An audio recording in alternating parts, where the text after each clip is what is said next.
Afzal Khan. Thank you, Madam Deputy Speaker. For the last 5 weeks, I've been watching in utter despair as Hamas killed hundreds of innocent Israelis and took over 200 hostages. And has the Israeli military killed over 11,000 Palestinians.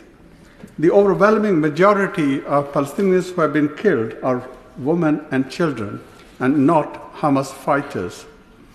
They have been killed in their homes, schools, and refugee camps, in churches and mosques, while delivering aid, and in hospital as patients, staff, and those taking shelter.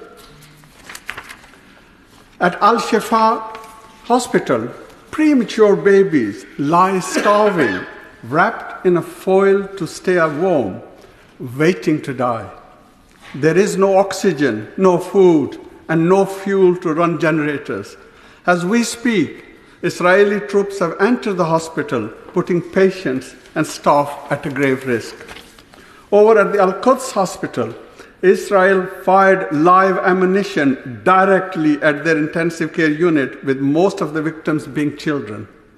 There are now no longer any working hospitals in northern Gaza due to the depletion of fuel, lack of power, and constant attacks. I have seen pictures where parents are carrying the pieces of their babies, children, in a carrier bag. There are still thousands of people that are missing, buried alive under the rubble of half of Gaza's houses, which have been destroyed. And across this country, we have seen hundreds of thousands of people peacefully marching on the streets, urging the government to call for a ceasefire, despite the former Home Secretary banishing them hate marches. The people of Britain have continued to turn out, week after week, demanding justice for Palestinians, contrary to what she claimed. The violence at this weekend's protest was actually by the far right, during the 2 minutes of silence to mark Remembrance Day. Emboldened by the former Home Secretary's extreme hate-filled rhetoric, they attacked the police and chanted Islamophobic slogans. Today's debate is about raising confidence in policing. As a former Greater Manchester police officer, it is shameful that the biggest driver undermining this is the Tories. Madam Deputy Speaker, I have visited Israel and Palestine and seen the discrimination and suffering of Palestinians in the West Bank and occupied territories. And I have championed the need for a two-state solution whereby Israelis and the Palestinians can both live peacefully.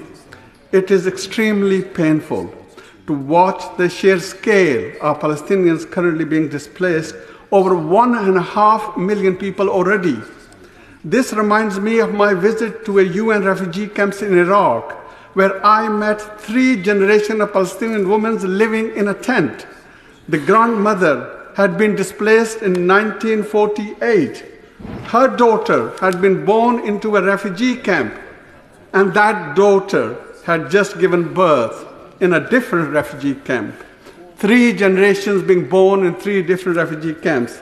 This is the reality of so many Palestinians, but it does not need to be like this.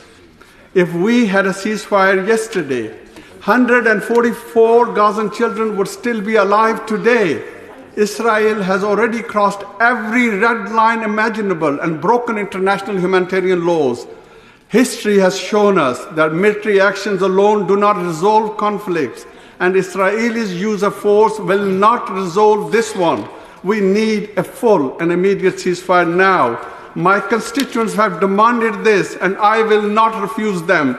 Supporting a ceasefire is the very least we can do. Thank you.